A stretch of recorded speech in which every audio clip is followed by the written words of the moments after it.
Olá, pessoal, tudo bem? Sejam todos muito bem-vindos para mais um episódio do nosso CNQ Podcast. E que o objetivo é claro, trazer para vocês grandes lideranças, grandes para nós ídolos dentro do serviço de saúde e dentro da atenção em saúde. E hoje eu quero reforçar que nós estamos presentes em todas as plataformas digitais. Então, se vocês ainda não nos seguem, procurem lá INQ Academy Podcast. A gente está esperando vocês. E os nossos perfis nas redes sociais, @Instituto Naves Queiroz, @INQ Academy. Também vocês terão acesso a esses conteúdos exclusivos e vocês já conseguirão ter acesso a essas aulas de forma ao vivo. E hoje, gente, estou aqui muito feliz, muito lisonjeada por estar ao lado de uma convidada super especial, que para mim é uma grande referência como mulher, como pessoa, como profissional, como gestora, como mentora, como várias características que vocês irão conhecer. E hoje, gente, eu tenho a honra de receber no nosso podcast a doutora Cristina Lopes Afonso, que foi realmente minha professora na faculdade. Então, eu conheço já tem um tempinho, né, doutora Cristina? E a gente hoje vai falar de um tema, gente, muito, muito, muito, muito importante. E eu acho que a gente precisa falar mais sobre isso, que é representatividade na saúde de nós, todos os profissionais da saúde, representatividade política, posicionamento político. Porque, na verdade, a gente consegue as coisas através da gestão, né, Tina? E essa gestão pública, todo esse ambiente político é crucial para que a gente consiga ter as nossas profissões mais valorizadas. Então, a gente está aqui para falar com essa grande referência para nós, também nesse aspecto. Seja bem-vinda, doutora Cristina. Eu é que agradeço, né, esse convite tão especial vindo das minhas alunas, né? Eu tô aqui com a Natália Queiroz, mas também Jerusa Naves, que dão nome ao Instituto Naves Queiroz, do qual eu sou paciente. Então, fui professora da Natália e da Jerusa e tenho a honra de acompanhar a evolução, o desenvolvimento de tratamento, de novas técnicas. E isso para mim é fantástico. Você pensar que a Exefego, né, foi fundada em 94, nós estamos agora completando 20 anos, né, de existência, com a 100ª turma se formando, que eu tive a honra de ser paraninfa da primeira turma e serei da 100ª turma. Que bonitinho. Então é uma honra ver a quantidade de frutos, de flores que a gente semeou, né, aí dentro da ciência, dentro da ética profissional, e ver vocês nesse nível de excelência, no destaque e o alcance que vocês têm, e hoje com essa realidade virtual, estar nas plataformas é importante. Quem não acompanhar ao vivo tem a possibilidade de acompanhar essa gravação. Sim. Então, isso é informação, qualidade dentro da fisioterapia. Então, isso é maravilhoso estar aqui e falar desse tema, né, Natália? Como você usou a expressão, é crucial. Política, você gostando ou não gostando, ela vai definir a sua vida. Perfeito. Ela vai decidir se vai ter asfalto na sua porta, se vai ter equipe de saúde para assistência, se vai ter transporte público adequado. E ninguém pode dizer que não depende da política. Todas as pessoas dependem da política. A política, ela toma decisão coletiva. Uhum. Então, nós precisamos, a fisioterapia precisa trazer para si essa discussão. Eu vejo muito em debates, em encontros, as pessoas, porque tal profissão tem mais destaque, tem mais recurso, tem mais projetos. Sim, tem mais representatividade. Excelente. Né? Eu não tenho como acreditar que a pessoa vai bater na minha porta e falar, fisioterapia é importante, nós precisamos fazer projeto para ter mais fisioterapeuta. Não vai. Uhum. Na verdade, política é pressão. Uhum. Então, há os grupos que se organizam, os grupos que trabalham de maneira sistêmica ali, trabalhando no conselho da comunidade em saúde, trabalhando dentro das unidades públicas, dentro do setor privado. Os grupos que se organizam, eles conseguem aí resultados com políticas públicas, com obras, o que vai impactar na nossa valorização, né? A fisioterapia mostrou muito o quanto é essencial na pandemia. Ficou nítido que ninguém pode viver mais sem fisioterapia, né? Show. Então, sim, sem dúvida. é sobre isso que a gente quer discutir um pouquinho, né, Natália? Sem dúvida, E Tina. despertar, inspirar pessoas para esse movimento que é essencial, que é o movimento político, seja profissional, seja acadêmico, seja político eleitoral. E é interessante, Tina, você comentar sobre isso. Desculpa, a gente vai chamar a Tina de Tina, porque a gente já tem uma certa intimidade. Porque, na verdade, a política está em todos os lugares, né, Tina? Não é só eu ter um cargo político que a gente está fazendo política.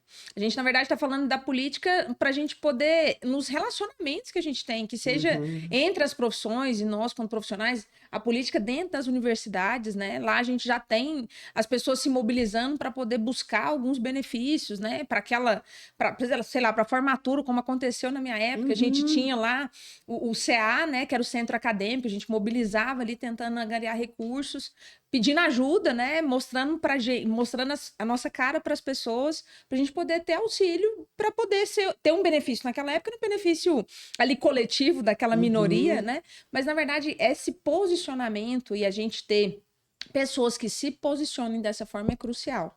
E Tina, antes da gente entrar especificamente nesse assunto, a Cristina tem uma história de vida, gente, incrível, maravilhosa, uma história assim que já rodou o mundo, ouso dizer isso, né, Tina? Porque com certeza é verdade. Então eu queria que você se apresentasse para as pessoas, Tina, antes de mais nada. Bem, como a Natália disse, meu nome é Cristina Lopes Afonso, meu apelido em casa é Tina, nega, né? Eu sou a 10ª filha de uma família de 14, nasci num ambiente extremamente afetivo, extremamente acolhedor, e cresci ouvindo que a nossa herança era nosso diploma, e que se a minha mãe e meu pai tivessem que fazer uma escolha difícil, que é entre estudar uma filha mulher ou homem, sempre primeiro a mulher, né? Eles tinham isso como orientação na nossa vida, porque minha mãe e meu pai tinham pavor de pensar que a gente ia depender ou estar num relacionamento por dependência financeira, que é o que eu vejo muitas mulheres viverem, e outras que ganham muito mais se submeterem a questões tão cruéis até hoje, né? E eu venho desse ambiente totalmente livre, totalmente seguro, né? Eu fui estudar em Curitiba com 15 anos, a herança das grandes famílias é ensinar a criança a ler e escrever, né? Então, com 5 anos eu lia e escrevia perfeitamente, já estava na escola, com 15 estava na universidade. E aí você tem que responder essa pergunta: o que eu quero ser quando crescer, né? Que todo mundo faz. Todo mundo faz. E o que você sabe aos 15 anos, né? Então, minha vida foi muito acelerada. Foram etapas que foram galgadas de forma muito rápida, muito. E aí eu fiz educação física, que também era uma obrigatoriedade na minha casa, era esporte, todo mundo tinha que praticar. Você podia escolher o esporte, mas você tinha que praticar. Então, todos os meninos, nós jogamos, fomos atletas, disputou o campeonato, né? Eu tenho 2 irmãos que também são professores de educação física, são do vôlei. Eu tenho um que é pós-doutor, o outro é doutor em voleibol. Então, a gente tem uma ligação muito íntima com o esporte. E nesse movimento fiz educação física e comecei a namorar depois, já caminhando para o final do curso, tive um relacionamento, uma pessoa que dizia que me amava, que nunca me bateu, nunca me empurrou. Eu não vivi violência física e nem violência sexual, que eram as violências tipificadas nos anos 80, né? Você não... A Lei 11.340, que é apelidada de Lei Maria da Penha, ela trouxe na sua tipificação a violência patrimonial, o assédio moral e a violência psicológica, que é o que eu vivi. Meu agressor, ele dizia que ele ia suicidar. Então, você pensa uma pessoa jovem, criada como eu fui, jovem, líder do movimento estudantil, eu era líder da educação física para o Brasil, representando o Paraná, era o Kiko e eu. Acreditando que eu podia mudar o regime da política brasileira, de ditadura para democracia, restituir a democracia de direito. Então, pensa, com toda essa vitalidade, como que eu não podia ajudar a pessoa que estava ao meu lado? Né? E ele foi muito estrategista, porque ele construiu a cena do crime de uma maneira que não era previsível. Pelo menos para mim, eu não entendi aquilo como uma ameaça. Ele não usou uma arma ou uma arma de fogo ou uma faca, um punhal. Ele usou álcool, né? Álcool para mim não representava nada. Eu nunca, minha mãe nunca usou álcool em casa para fazer limpeza ou remédio ou acender fogo. Então, para mim, era como se me mostrasse um copo, uma garrafa d'água, né? E ele me contou que tinha tentado agredir 3 ex-namoradas e a gente não tinha um relacionamento constante, porque ele trabalhava fora, então a gente encontrava mais final de semana. Entendi. E quando a situação foi ficando crítica, porque eu fui caminhando para o final do curso, aí eu passei numa prova que eu ia sair do Brasil, eu ia fazer uma pós-graduação na Alemanha. Aí que a coisa começou Entendi, Tina. a desmontar. E aí, nesse dia, dentro da minha casa, com meu irmão dentro de casa, com a minha amiga, né, a Alice, que formou comigo em Educação Física, formamos juntas, ele, usando essa garrafa de álcool que ele tinha levado, dizendo que ele tinha que fazer asepsia, ele jogou esse álcool e foi a primeira vez que ele me ameaçou. Ele perguntou: e se eu te matar? Meu Deus. E eu fui tentando controlar a situação. Veja bem, olha o que você vai fazer, pensa na sua família, pensa nos meus irmãos, né? Ele tinha muito medo dos meus irmãos. E ele esperou meu irmão sair de casa para ele riscar o fósforo, né? Então, tudo muito rápido, muito cruel. O fogo, ele o sentimento do fogo é de destruição, não só do corpo físico, né? Mas do emocional, do espiritual. É uma coisa que ela é muito exuberante, né? E eu tampei os olhos, né? E meu irmão voltou, ele já tinha saído, ele voltou, abriu a primeira porta, arrombou a porta da cozinha que eu estava e me abraçou com uma coberta, que é justamente o que você tem que fazer. Você abafa, né? Você tem que... A chama, sem o oxigênio, ela... Reduz. Ela acaba, né? Então, ele me socorreu, me levou para o banheiro, me lavou, que é o que tem que ser feito também, resfriar a área. E eu fiquei 3 dias em Curitiba e um médico amigo da minha irmã sugeriu que trouxesse para Goiânia. Isso em 1986, né? Então você pensa, você falar para uma equipe de saúde em Curitiba que você ia trazer para Goiânia, né? Ninguém nem sabia onde era Goiânia. Que é isso?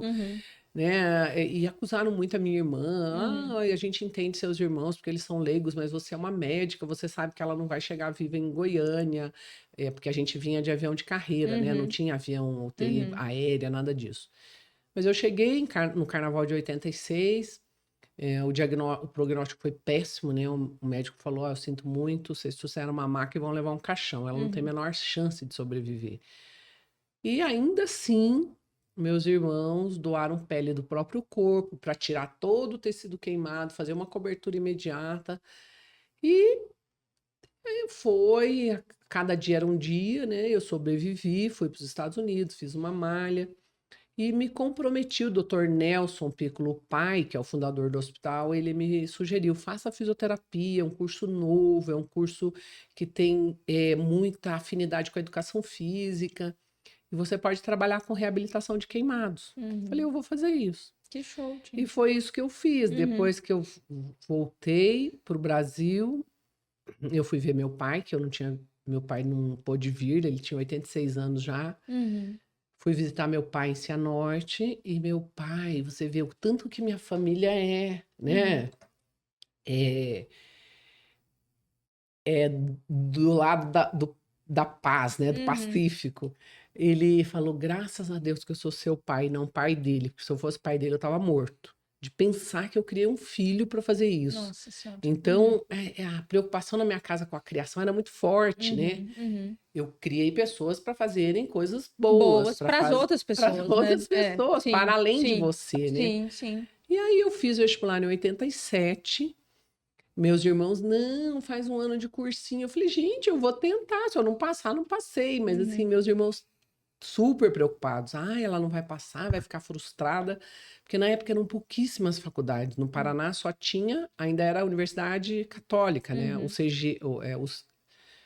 UCP, né? Universidade Católica do Paraná, depois se tornou PUC também, e tinha na Tuiuti, eram 2 vestibulares. Eu fiz na Católica, e já com o objetivo de trabalhar com queimaduras. Todo ano eu vinha para Goiânia. É claro que para mim era muito melhor vir para Goiânia, né? Porque, primeiro, que eu estava longe do lugar onde o crime aconteceu.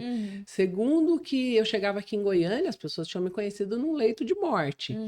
Então as pessoas me olhavam: nossa, mas você tá ótima, olha seu cabelo, sua sobrancelha, seus cílios, porque Que eu bonitinho. perdi tudo, né? Uhum. Lá em Curitiba era um horror. As pessoas iam me visitar, a pessoa começava a chorar, desequilibrava, tinha gente que desmaiava.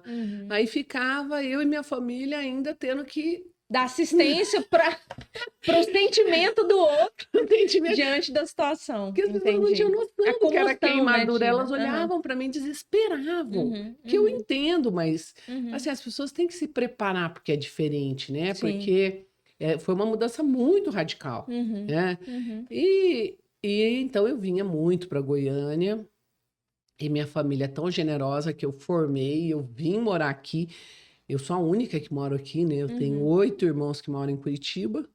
E só você saiu de casa, vamos dizer assim, né, Tina? Eu saí de casa, né? O Entendi. Diniz mora em Maringá, que também é Paraná, e eu aqui em Goiânia. Perdi 4 irmãos, né? Uma de Covid, que acho que todas as famílias perderam alguém muito próximo, né? sim. Uma irmã que estava super bem, mas ela era enfisematosa, né? E contraiu e não suportou. Mas é muito difícil você ficar longe, né, Natália? Você Sem não dúvida. acompanha crescimento de sobrinho, você não acompanha as festinhas, você, né? No grupo da família, teve um café, não sei aonde, teve... Você só fica tendo notícia, Só né, notícia. Sim. E o tanto que você é família, né? Mas sim. isso, assim, me deu a possibilidade aqui de construir o serviço de fisioterapia e reabilitação dentro do hospital, do pronto-socorro para queimaduras, e do Instituto Nelson Piccolo, que trabalha com a cirurgia plástica, reconstrutora e estética. Integrei o grupo que fundou o curso da Exefego, na época era para ser na Federal, houve um problema político e não saiu na Federal. Foi para estadual, foi para que é o Exefego, a professora Jandira Pires enfrentou todo o departamento médico, que eles eram absolutamente contra, não vai fazer, não vai fazer. E ela, na tranquilidade delas, vou fazer, e fez. Então, em 94, o curso começou a funcionar. E nós formamos todos os profissionais pioneiros, né, dos serviços de reabilitação. O CRER foi um serviço de referência no início do sucesso da fisioterapia. Né, professores das faculdades, né? Você aí e a Jerusa com um serviço maravilhoso, professoras também. Então, a gente constituiu todo esse trabalho que hoje tem esse resultado incrível. E dentro da política profissional, um objetivo que eu sempre persegui desde 91, quando eu abri o serviço, era o Conselho Regional de Fisioterapia e Terapia Ocupacional Goiás. Porque quando eu cheguei, a gente era CREFITO 4, era Minas. Depois nos tornamos CREFITO 11, Distrito Federal e Goiás. E hoje somos CREFITO 19 Goiás.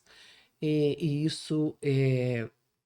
Para isso acontecer, eu tive que, de maneira pessoal e integral, me envolver no processo e conseguimos, né? Então, para mim é um ganho, e mesmo tendo sido candidata a vereadora, cumprindo 2 mandatos, eu nunca deixei a minha profissão, nunca deixei de tratar paciente. É claro que diminui o volume, né? Sim. Fui a responsável pela criação do serviço da unidade de queimados dentro do UGOL, né? Eu tinha mandato, eu era do PSDB, o governador era o Marconi Perillo. Então, porque um hospital igual o UGOL não abre todos os serviços de uma vez, né? São etapas, né? São etapas. E aí eu insisti com queimaduras, e ele, mas já tem hospital de queimaduras, isso a gente pode fazer depois. Eu, não, governador.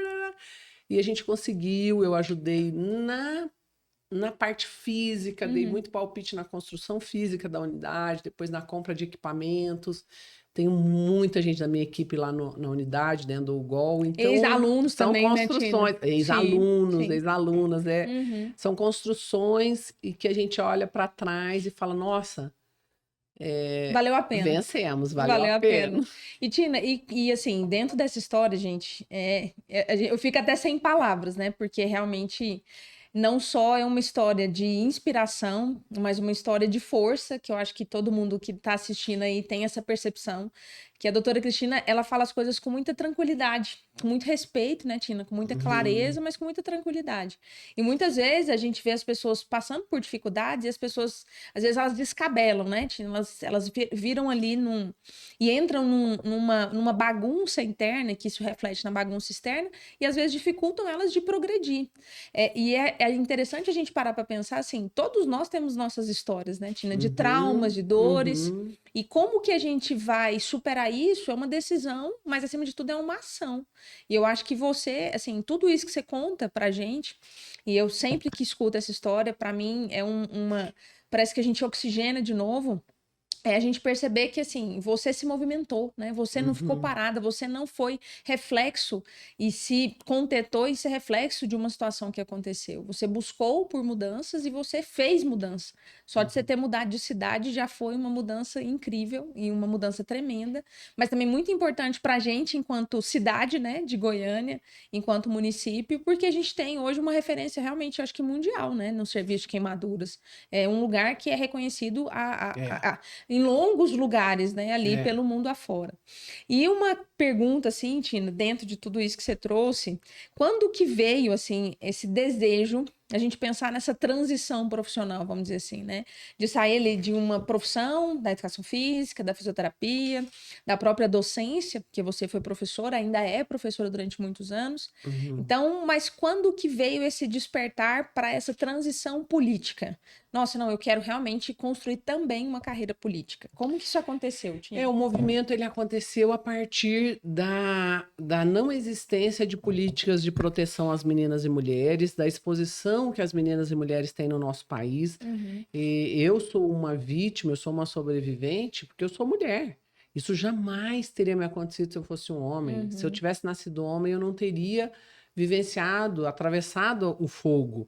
Então, isso me faz pensar muito qual é a proteção que as meninas e mulheres têm no nosso país. É claro, acontece feminicídio e agressão sexual, assédio no mundo inteiro, mas o Brasil, ele figura entre os piores países para você nascer menina. Mulher. É um dos piores países do mundo, é assustador. Sim. Então, essa motivação, eu fiz parte dos comitês, a Lei Maria da Penha, ela não é uma vontade política e ela não foi fruto de pressão social. Nós tivemos um movimento muito forte no Brasil que chamou Quem Ama Não Mata, que foi o primeiro movimento feminista organizado, né, que lutou pela condenação do assassino da Ângela Diniz, não da Ângela Diniz, lá atrás. E aí vem a Maria da Penha, o agressor réu confesso não foi condenado e ela recorre então à Organização dos Estados Americanos, ela recorreu à OEA. A OEA condenou esse chileno, que é naturalizado brasileiro, condenou o Brasil, porque a OEA ela não pode condenar o estado do Ceará por não ter condenado o agressor, ela condena a federação, o país, né? Porque o Brasil é signatário do Acordo de Direitos Humanos. Então, vem esse movimento de fora para dentro e o Brasil é obrigado, então, a instituir uma lei de proteção à mulher. Essa lei foi sancionada no último momento, né? Foi sancionada no governo Lula, em 2006, e todo o movimento de mulheres no Brasil trouxe sugestões, trouxe estudos, todos os estados foram convocados. Eu participei nesse comitê e a gente fez várias sugestões, leitura, tanto que a lei, ela é uma das leis mais perfeitas, né? É muito completa, né, Tina? Muito detalhada. Com todas as necessidades atendidas. O problema é que, como muitas leis no Brasil, ela não funciona de maneira adequada. Então, né, você vê a queda da criminalidade quando ela foi promulgada e depois você vê voltando a crescer, porque viu que não ia... A impunidade. A impunidade, o crime que não é punido, ele é permitido. Então, volta a se permitir. E E a gente ia nesse movimento, e aí batendo de porta em porta. E também a questão da queimadura, né? O sequelado em queimaduras, por mais sequelas funcionais limitantes que ele apresente, ele não é considerado uma pessoa com deficiência, o que é um absurdo, porque a deficiência dele às vezes é muito mais grave do que de outras pessoas, sem comparar, porque eu defendo o direito de ambos. E aí a gente tentava incluir, tentava, e batia em porta, ia para o Congresso Nacional e fazia audiência pública. E aí um dia eu falei, uai, eu tenho que ter mandato, eu tenho que fazer essas leis, para né? ser escutada. E quem manda é quem tem mandato, isso é um fato. Sim. E aí me tornei vereadora em 2012, fizemos um trabalho muito forte, com várias outras pautas, porque aí você entende a complexidade de uma cidade. Eu lembro da minha amiga Dominique, quando eu fui conversar, pedir volta, ela falou, Cristina, eu te ajudo, mas eu quero um compromisso seu. Eu falei, qual? Ela falou, você cuidar e arrumar as calçadas de Goiânia. Falei, calçada, tá legal, né? Nossa, eu não tinha noção da complexidade que era. E nem do tanto que tem calçada ruim em Goiânia. Você não anda uma quadra em Goiânia pela calçada inteiramente. Não tô falando de bairros distantes do centro, não. Tô falando aqui no Marista, no setor sul, no centro. Eu fui hoje na Polícia Civil. Tá um horror. Lixo para todo lado, tampa de bueiro quebrada, podendo causar um acidente grave. Então você olha a desorganização da cidade. E eu trabalhei muito, aprendi muito, fiz uma formação, que foi a formação RAPS, Rede de Ação Política pela Sustentabilidade. Participei de um processo seletivo e fui selecionada num programa de formação de lideranças que era da RAPS com a Fundação Lehman. A gente teve 13 módulos, um inclusive em Oxford.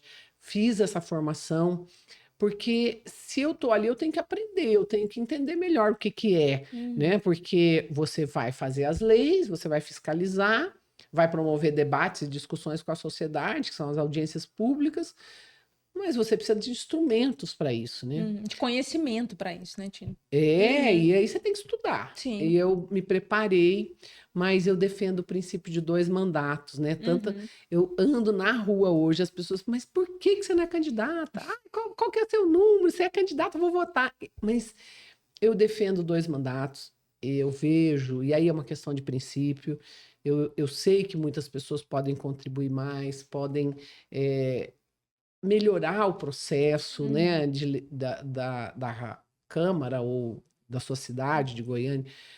Mas, enfim, eu defendo 2 mandatos. E não sou candidata, mas eu inspirei muita gente. Sim. Ajudei muitas mulheres a entender que a Câmara é lugar para elas, porque muitas não se viam ali. Então, tem várias pessoas hoje candidatas que passaram pela minha equipe, que passaram por campanhas que eu fiz. Então, isso é muito prazeroso, né, de ver, né? Sim, você vê que são mulheres que compreenderam e a Câmara precisa dessa voz. Você vê, hoje são 37 cadeiras, mas nós éramos 35. De 35, 4 mulheres. É muito pouco, né, Tina? É muito pouco. É muito pouco. E aí as pessoas falam, os homens não pensam em mulheres. Claro, eles pensam, o mundo deles é deles, mas se eu explicar, se eu mostrar a necessidade, se eu desenhar, eles vão me apoiar. Tanto, foram vários projetos que vereadores, não, entendi, realmente isso faz sentido. Né? Então você precisa de um corpo feminino, de uma voz feminina, de alguém que tenha condições de discutir ciclo menstrual, gravidez, menopausa, tem que ter. Alguém que saiba que falar. Você vai se limitar àquilo. Sim. Mas que vai usar uma linguagem. Como é que o Brasil pode andar, ter política pública para mulher, se eu só tenho um homem decidindo? Não vai andar. Que não vai viver as experiências que a gente, enquanto mulher, vive, né? Não vai viver. Gente, é muito bacana, Tina, você comentar sobre isso, porque desde o primeiro podcast, um primeiro podcast foi feito comigo e com a Jerusa, a gente contou muito das nossas histórias, né? E uma das coisas que nós enfrentamos muito foi preconceito mesmo, simplesmente por sermos mulheres, né? Num cenário masculino, e também desbravando, por vezes, uma posição de empresárias e também numa posição de gestoras, uma posição de empreendedoras que, em tese, você vê homens de sucesso, né? Homens são executivos de sucesso, homens são empresários de sucesso.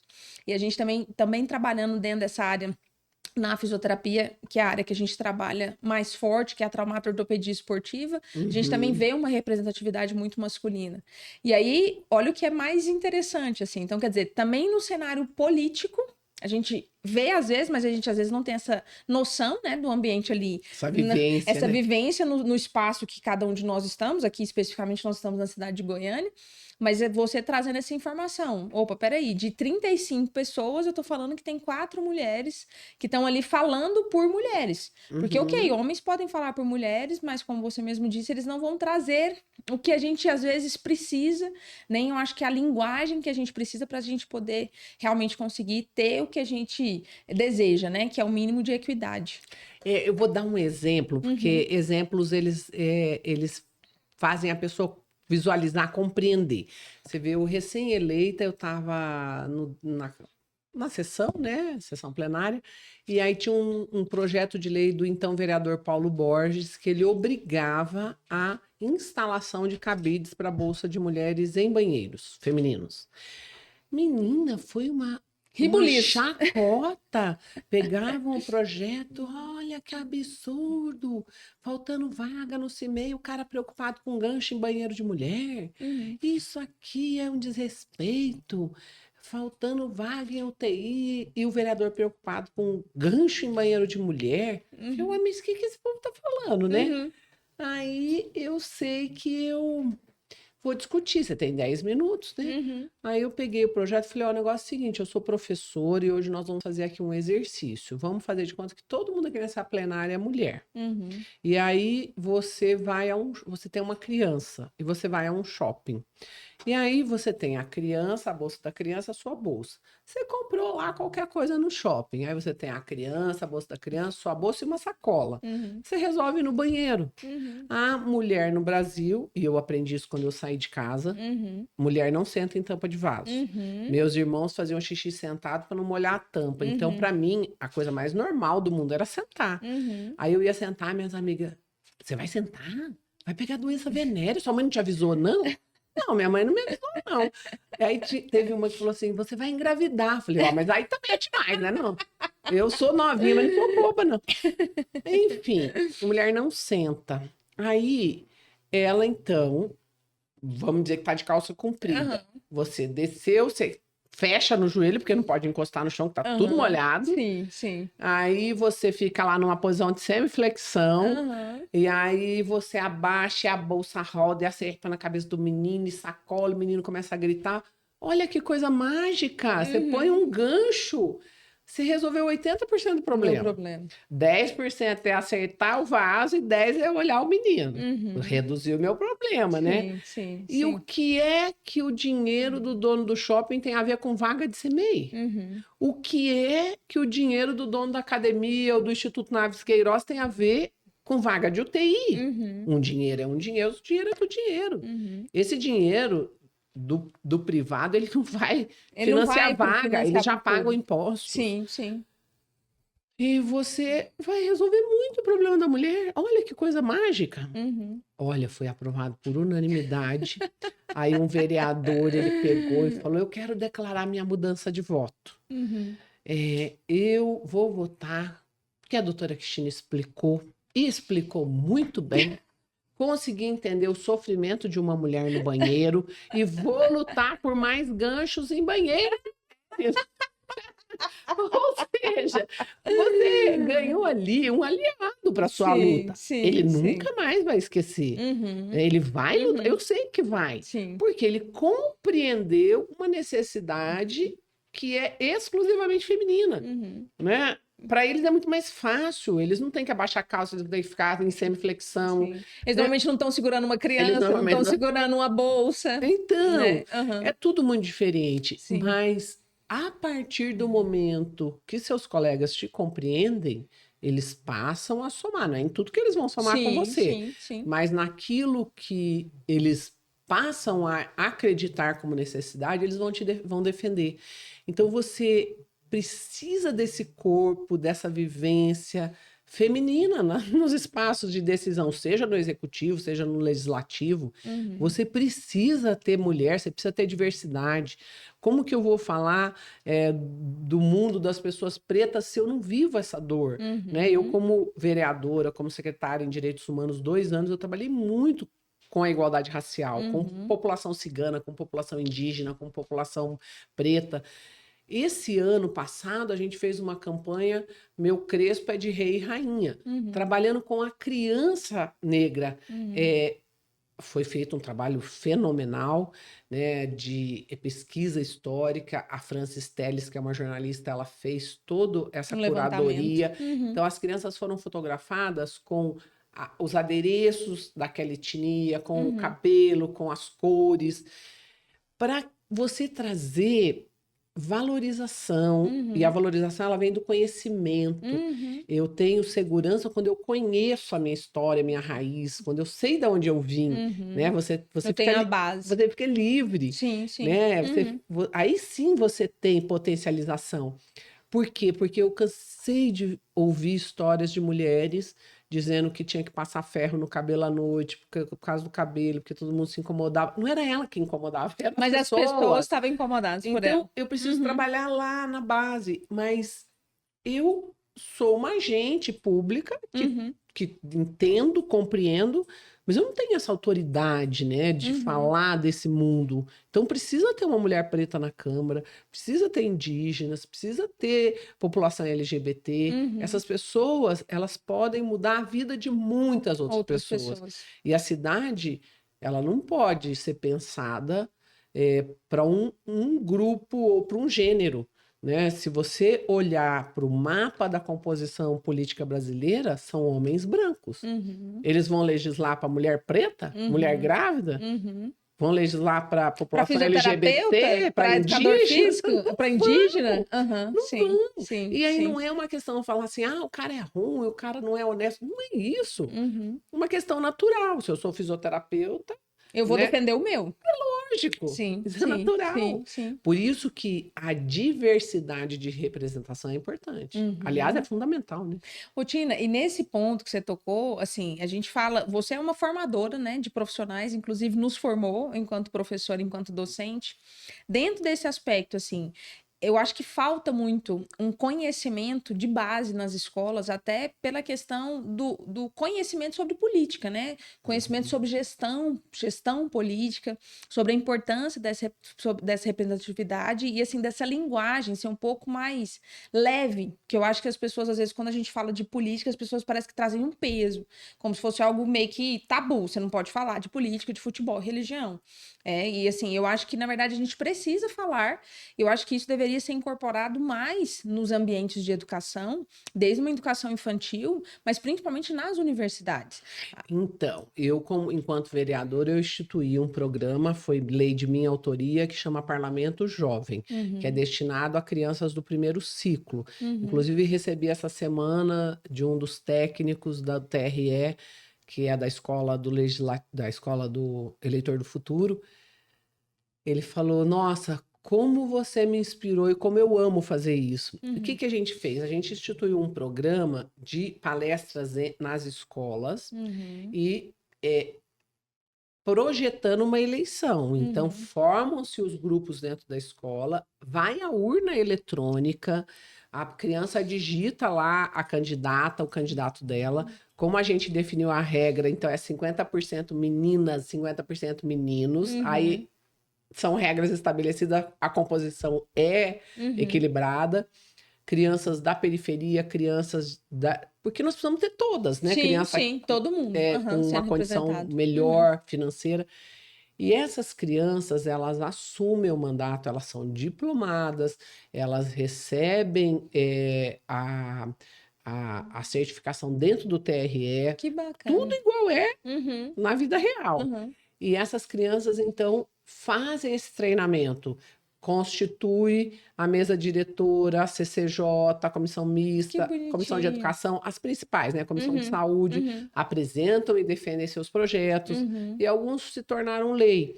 Então, na Câmara eu instituí, nós tivemos uma matéria importantíssima na Globo News, falando desse projeto aqui em Goiânia, e na Assembleia Legislativa, que eu estou hoje como secretária de Projetos Especiais, lá existia o Politizar, que era um programa de treinamento político para jovens universitários.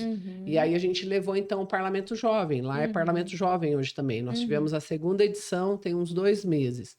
Que é tudo a mesma coisa. Elege deputadas, deputados. Que e esse bacana. ano, para mim, foi incrível, porque justamente eu estava completando 1 ano dentro da Assembleia, fiz um trabalho muito forte dentro das universidades, e a gente teve quase...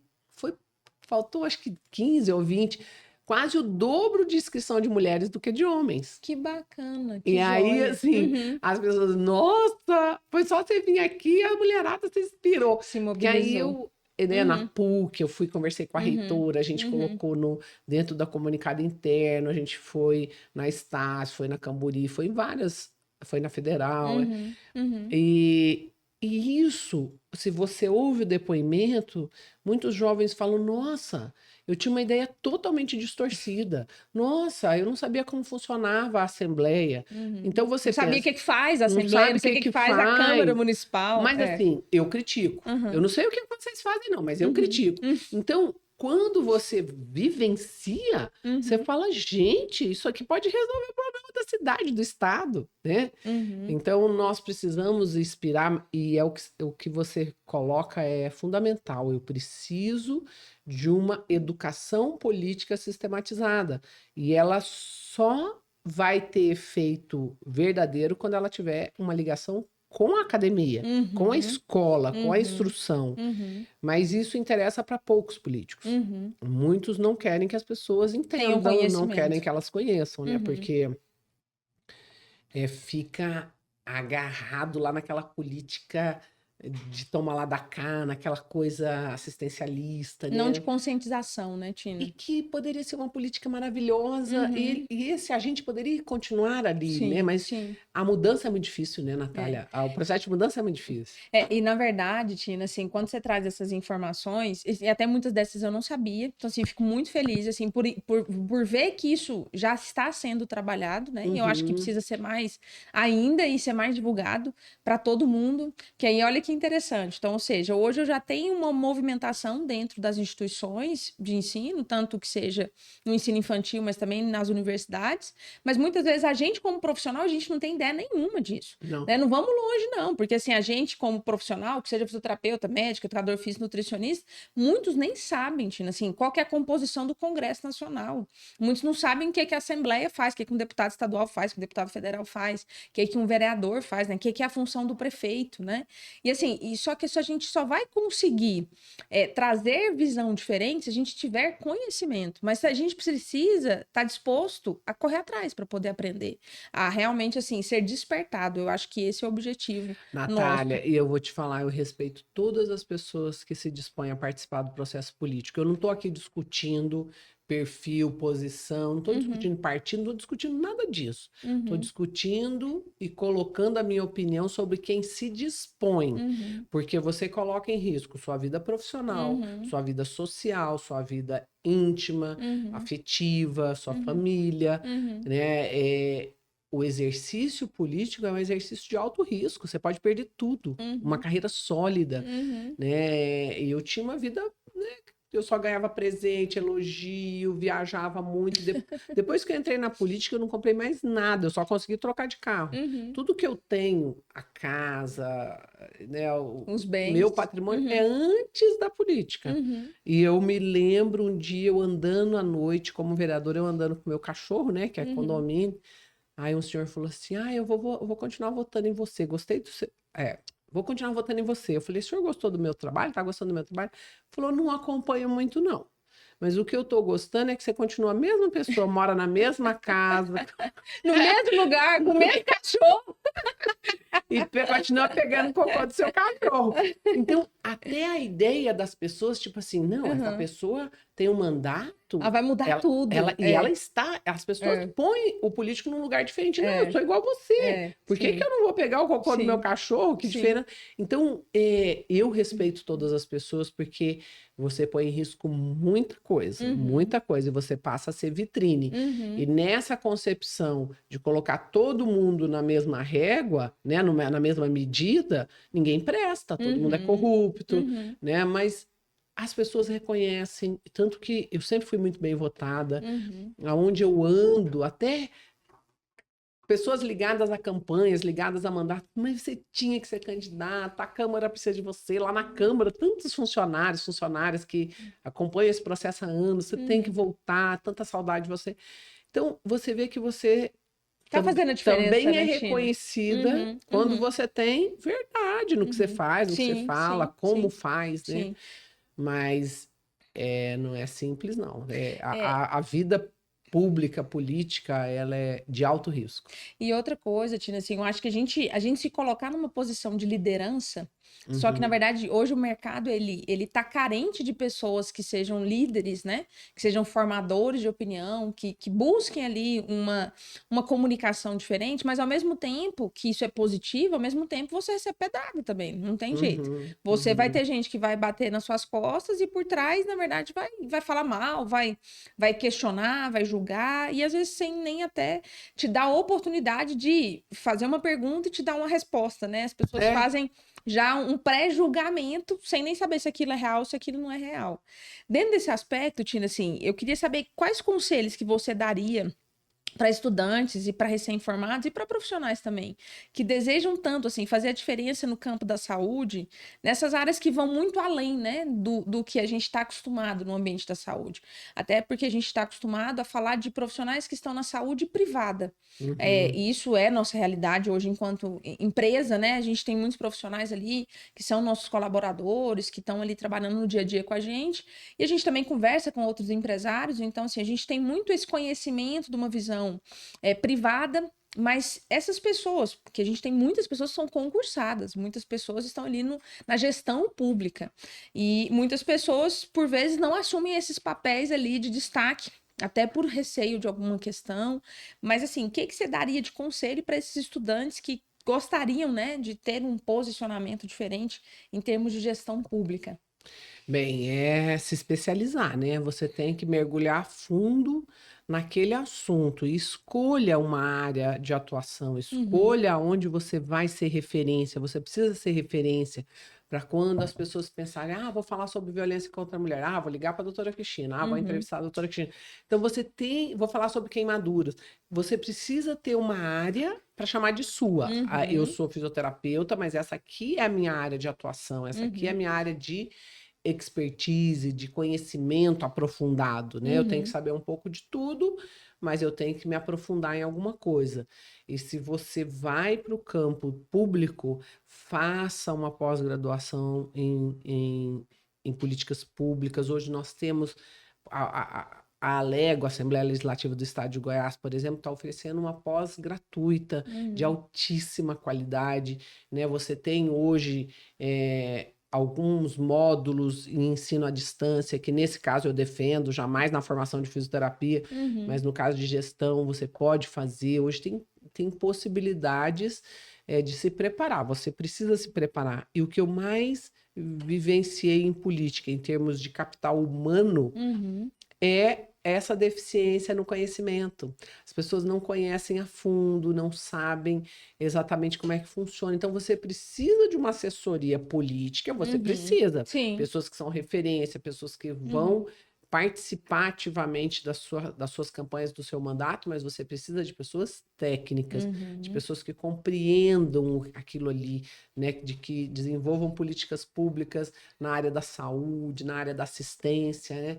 Você precisa de conhecimento. Então, essas pessoas fazem falta.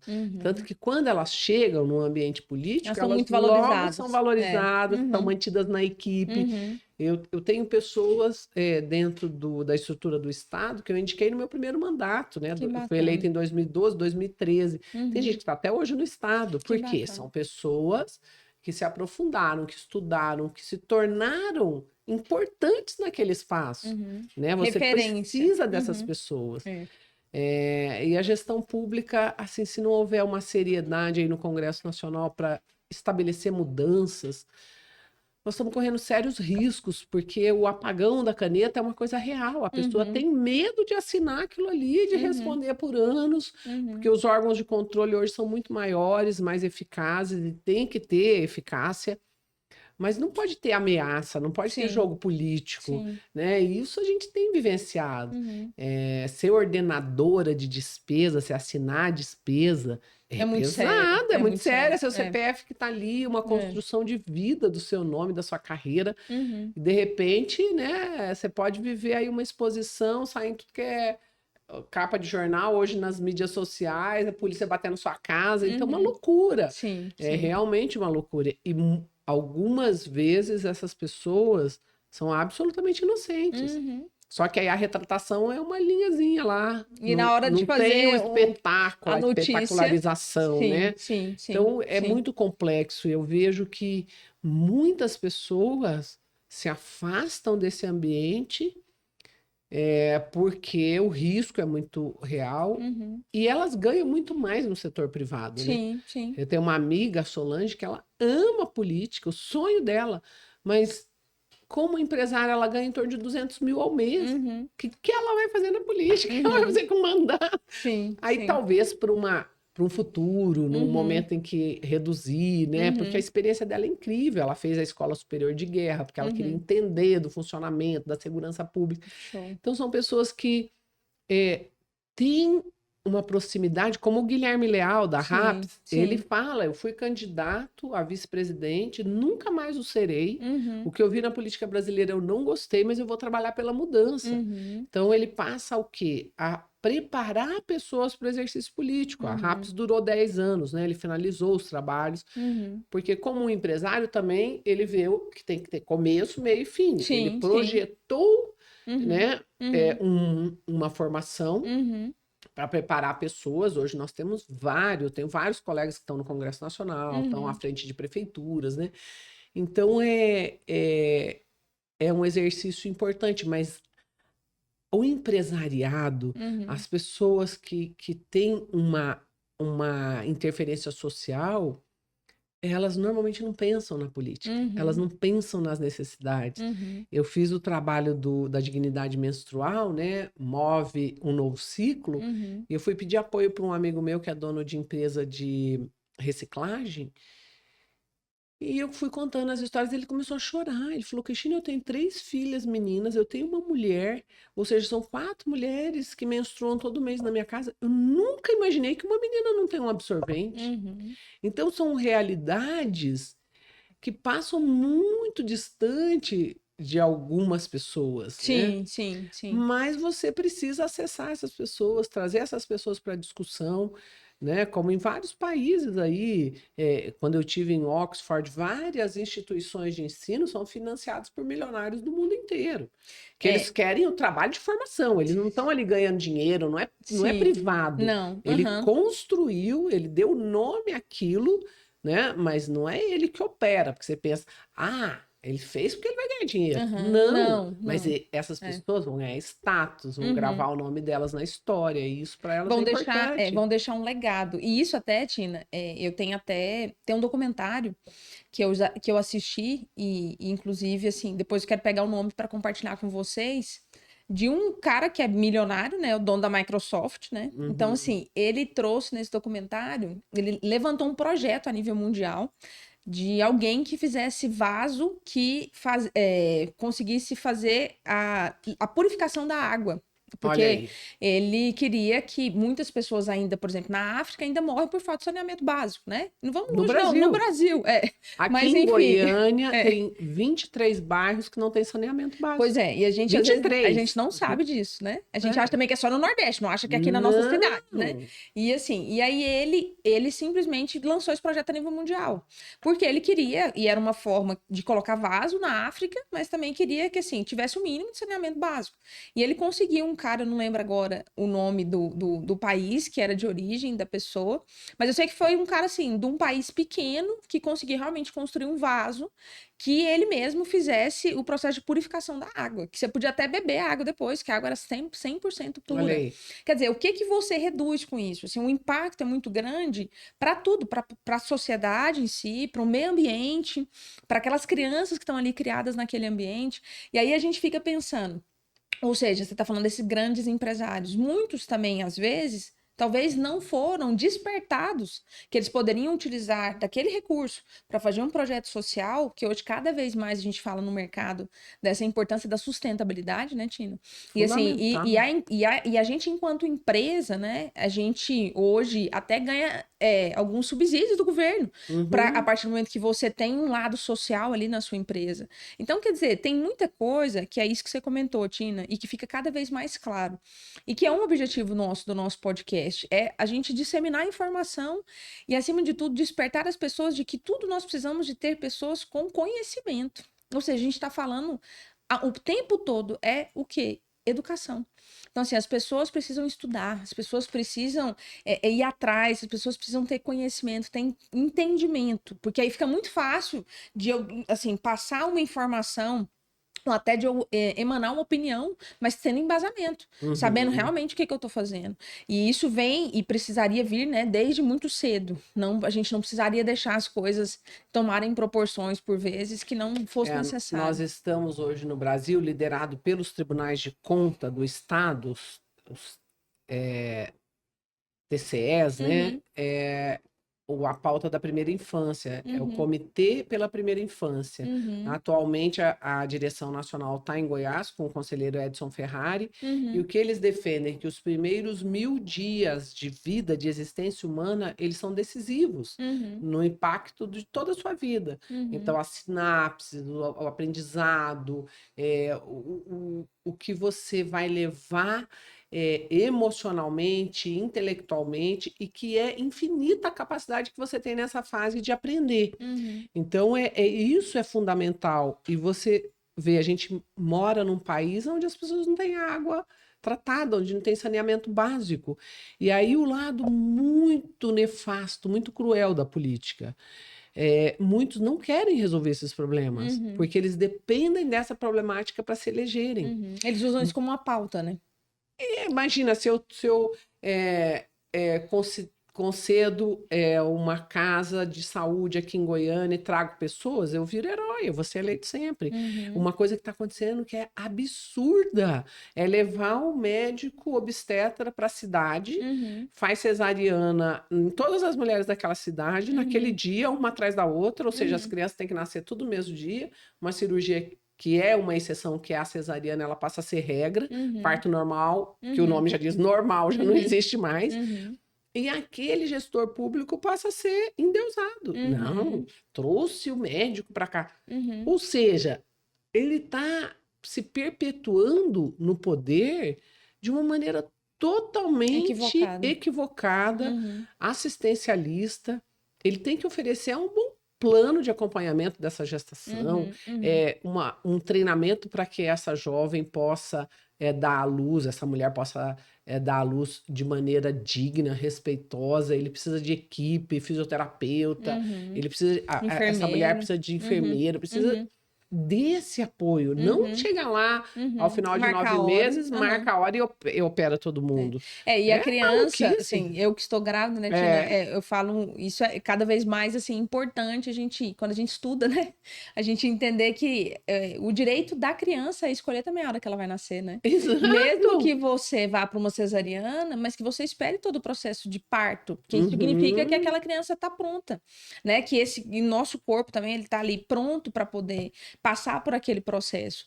E isso é muito louco, porque aí você vê, que aí você até deu um exemplo, né? Que é um homem que está decidindo a vida de uma mulher, de uma gestante, e decidindo a vida daquela criança, né? Assim, eu falo, gente, quando a gente para abrir um pouquinho a cabeça e a gente vai olhando com outros olhos, a dimensão é muito grande, né, Tina? É. A dimensão é muito grande de tanta coisa que a gente precisa ter de conhecimento, mas tanta coisa simples que a gente poderia fazer que faria um resultado fenomenal para muitas pessoas em diferentes cenários. A gente só precisa realmente, assim, estudar. A gente precisa entender.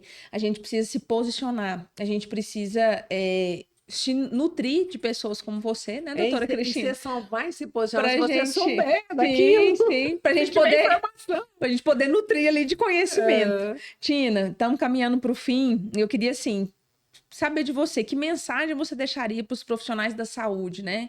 Não só da fisioterapia, não só da educação física, mas de forma geral, que desejam fazer a diferença também num cenário político, num cenário público. O que você deixaria de mensagem para essas pessoas? Olha, acho que a mensagem mais potente da humanidade foi Jesus que trouxe. Ama teu próximo como a ti mesmo, porque quando eu amo a pessoa, eu vou cuidar da pessoa, eu vou zelar, eu vou querer o melhor para ela. O amor é realmente o grande instrumento de revolução social, o grande instrumento de revolução do universo, porque o amor ele constitui uma proteção àquela comunidade. Se eu amo as pessoas, eu vou fazer o meu melhor. Então, se prepare, busque instrumentos que te capacitem, né? Busque conhecimento para você ter uma discussão política, né, adequada. Falar frase de impacto na rede social, isso não é fazer política, é desenhar soluções mágicas, isso não é fazer política, defender extermínio, isso não é fazer política, né? Você precisa, e quem ama faz política verdadeira, porque vai cuidar, né? Porque vai pensar em fazer a maior e a melhor entrega, porque afinal de contas eu estou cuidando de gente, né? A cidade, né, o polis da política é a cidade, né? São as pessoas, é a localidade, né, mas o local não adianta nada sem sim, gente, né? são as pessoas. Você precisa de gente. Perfeito. E na verdade, assim, é o que a gente fala, inclusive, nas nossas profissões, né, Tina? É gente cuidando de gente. E isso em todos os aspectos, inclusive na política. São pessoas cuidando de outras pessoas. E lembrar que a pessoa não escolheu estar ali naquela situação. Ninguém escolhe estar no limite da pobreza, ninguém escolhe ter uma gravidez de risco, ninguém escolhe uma queimadura, mas você, profissional, escolheu fazer aquilo. Você quem escolheu estar ali. Né? Então você tem que fazer o seu melhor. Se eu escolhi um espaço político de atuação, eu tenho que fazer meu melhor. As pessoas votaram em mim e me colocaram lá, mas eu escolhi estar nesse lugar, né? Então eu tenho que fazer meu melhor. Né? E representando elas, né? Exatamente. Representando elas, e não a si próprio. Né, Sim, Tina? não Né? a si próprio, nunca. Tina, excelente. Foi maravilhoso. Gostou? Muito! Um bate-papo maravilhoso, né? Obrigada por eu que tudo, agradeço. de coração. Que Deus te ilumine, Deus abençoe seu caminho e que você possa ainda falar em muitos lugares para levar todo esse conhecimento, mas, acima de tudo, toda essa clareza que você traz nas suas colocações, para que a gente desperte cada vez mais profissionais, não só para o ambiente da saúde em si, mas também para esses lugares de posicionamento dentro da política a nível nacional, não só a nível regional. Muito obrigada, Tina. Eu que agradeço, foi um prazer estar aqui. E quem não conhece vai conhecer. Instituto Naves Queiroz é uma maravilha, me deixou inteira, viu? Tô, ó. Tá slim e extremamente funcional e cheio de performance. Então tá ótimo. Gente, muito obrigada a todos vocês que nos acompanharam. Deixem aí os comentários, dúvidas, questionamentos. Depois a gente vai deixar aqui as redes sociais também da doutora Cristina, para quem quiser acompanhar esse trabalho incrível que ela desempenha. E lembrando a todos que vocês podem ter acesso a todo esse conteúdo nos principais canais ali, né, de comunicação hoje por áudio e vídeo, mas também nas nossas redes sociais, @Instituto Naves Queiroz, @INQ Academy. Qual que é o seu Instagram, Tina? DRA Cristina, como diz minha assessora, Dra Cristina. Acompanhe aí também, gente, a doutora Cristina. Um beijo e até a próxima oportunidade para a gente poder conversar e trazer pessoas ali que são referências para todos nós. Tchau, tchau.